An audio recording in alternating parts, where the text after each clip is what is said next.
WOWZA, Tucker gets involved in the feud between Candace Owens and Ben Shapiro. A feud broke out between the Daily Wire's Ben Shapiro and host Candace Owens after a video surfaced of Ben calling Candace's take on the Israeli conflict disgraceful. Yes, the question was about Candace Owens. I think her behavior during this has been disgraceful. Without a doubt. I think it's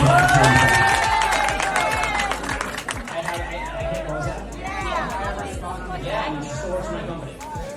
I think she's been absolutely disgraceful. I think that her faux sophistication on these particular issues has been ridiculous. It's not faux sophistication, it's ridiculous. Everybody can see the moves that she's making and the things that she's saying, and I find them disreputable. After the video from the private event came to light, Owens posted a cryptic tweet about not being able to serve both God and money.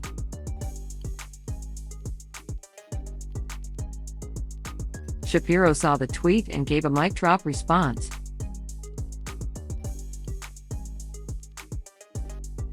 Owens fired back at the idea of leaving the conservative news outlet.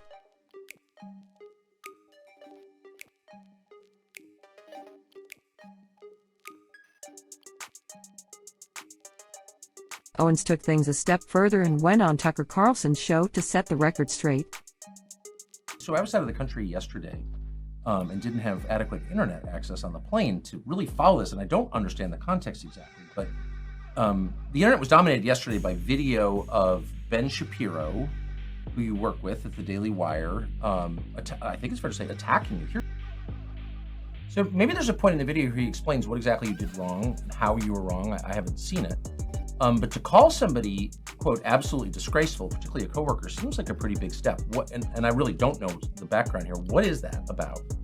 You know, there isn't much of a background. I saw the video when everybody else saw it when I woke up. No one warned you about it. Nobody warned me about it. It looks like maybe he didn't know he was being recorded. It looks like it was some sort of a private event. I got no clarity on the issue that he was particularly speaking on. And in what was said, I can't respond to it beyond what he's saying because it's just ad hominem attacks. I don't know. Yeah, because it's not, we disagree, or I don't think she's correct, or maybe she doesn't know what she's talking about. It's absolutely disgraceful. Yeah, exactly. And so I can't respond to it on a level of intellect because there's nothing that he has expressed at least in that short clip, that he fundamentally disagrees with in terms of what I said. But I will say that I'm not going to respond with the same ad hominem attacks. Yes. I don't think it helps further discussion. And if that was me that was caught on a video saying that about colleagues that I work with, I would be embarrassed. So I think that the video speaks more to Ben's character than it speaks to mine. Has he texted you to apologize or explain or anything? No, nothing. I haven't heard a single word. It just was sort of something that he said. And you know what? Ben and I have many disagreements, so I don't think that that's particularly something that's interesting.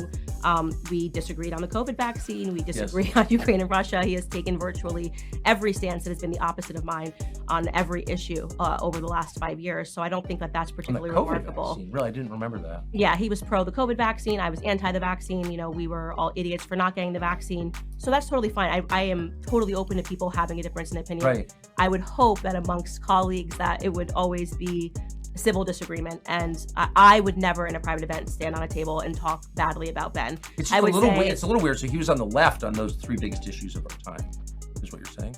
He has converted his opinions. He's accepted responsibility. He said, I was wrong about the vaccine. Oh, good. He is, obviously pro pharma. His mom's a doctor. And I say to people, I'm very aware of my perspectives on big pharma, and I talk about it on my show openly. And I think that that's a tremendous credit to the Daily Wire that they allow a difference of opinions. But I as I said, hope that it would remain respectful and that you wouldn't throw your colleagues under a bus, so to speak, in a private setting. I think that's fair. And just for clarity, because I really don't know, is he your boss? I think there's a lot of misunderstanding about Ben's involvement. He's not the CEO of the Daily Wire. He is not making the day-to-day decisions of the Daily Wire. And I do want to make it very clear because people are like, how could you possibly save Daily Wire after this? I have a very good relationship with the co-CEOs of the Daily Wire. Especially right now, the acting CEO is Caleb Robinson. He's a wonderful person. He's worked very hard to be where he's at. We have a lot in common that we connect on. And so people don't get to see that, which is unfortunate. Ben lives in Florida. He's not a part of the day-to-day movement of the Daily Wire. The rest of the hosts have their shows situated in Nashville. So we see each other every day. We talk. There's great camaraderie. And there's actually more agreement. There's actually a lot of people that are, as I describe myself, just pro-America first. And I think I've been that way consistently throughout my political career. Whether people agree with it or not in different moments is up for debate. But I don't want that video to become a reflection of how the Daily Wire works and the Daily Wire operates, because I have had a very good experience with the CEOs, and love Michael Knowles, love Matt Walsh, Andrew Klavan. We all get along really great. Well, it certainly speaks well of the Daily Wire then. So it's not, I mean, a clip like that on the internet, oh, Candace Owens is out or something. That's not, doesn't sound like that's what it means. Yeah, no, it's a small group of people. We see each other every day. Right. Brett Cooper is another one who just joined about 2 years ago. She's great. She's up and coming. And there's a lot of stuff that we're working on. And that's why I think this video is even more unfortunate, because people see him as a figurehead, rightfully so, of the Daily Wire. And it allows people to, speak energy into the Daily Wire that isn't necessarily there, because he's not there on a day-to-day basis. Okay, that's very interesting. So if we could take 3 steps back and give us the context for this debate, how are you on different sides of it? I haven't heard you endorsing Hamas, like you're not. No. Well, I have not endorsed Hamas in any way, and yet people have interpreted things that I say, or actually rather things that I don't say. It's becoming very much reminiscent to me, and why I have used my platform to say this, of Black Lives Matter, where if you don't say anything, they say your silence is violence. If you say something and it's even-handed and it's nuanced, which is to say, during the times of Black Lives Matter, you might say, I don't support police brutality. Who does? I don't support racism. Who does? But also, I think that police are a crucial part of every city. We need to have policing in cities, so these calls to defund the police are immoral and wrong and are going to lead to more Black deaths. People didn't want that nuance. When following George Floyd, there was no nuance. You had to explicitly say defund the police. You had to post a Black square. If you didn't post a Black square on Instagram, by the way, specifically on the platform of Instagram, and you maybe were busy that day, maybe you were in another country, maybe you just didn't log on to Instagram, you were accused of being a racist. I'm seeing a lot of that behavior right now when it comes to the Israeli-Palestinian conflict, a conflict that I have seen every single person, including myself, condemn what happened on October 7th. Because who wouldn't condemn terrorism? It's obvious. Who would not condemn innocent Israelis dying? But if you then say that it is also sad when an innocent Palestinian child dies, suddenly this is pro-Hamas, or you need to say, even when you're talking about how sad it is that a child dies, you need to button that statement by saying, but that child was a human shield. That's not going to be my response. First off, as a mother, that's not going to be my response as somebody who is about to give birth. When I see these images of children involved on both sides of the conflict, I've pointed to the people that are mocking dead Israeli children and said that they are horrific. I am even keel on this matter, and yet people think that you need to be extreme. So people that have become more radical and extreme are perceiving a moderate stance as not enough. And because I was about to say, people can disagree with you or agree with you or whatever, but you certainly don't seem radical on this topic. I'm definitively not radical.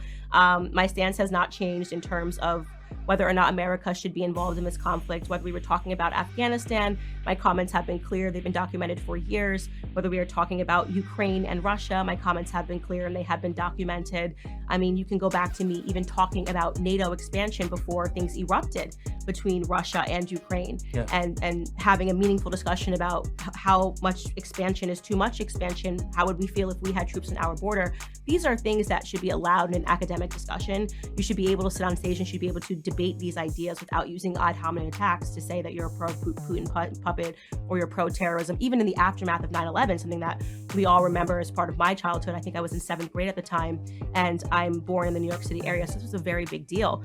If a person the day after 9/11 wanted to debate the Patriot Act, it's not fair to call them terrorist sympathizers. No. Actually, they would have been proven right in the long run. That act, we gave up a lot of our freedoms. And I think there was only one congressman, a Republican, that was against the Patriot Act at that time. So it's important, actually, when you start making decisions in a highly emotional time, that people sit down and have these academic debates.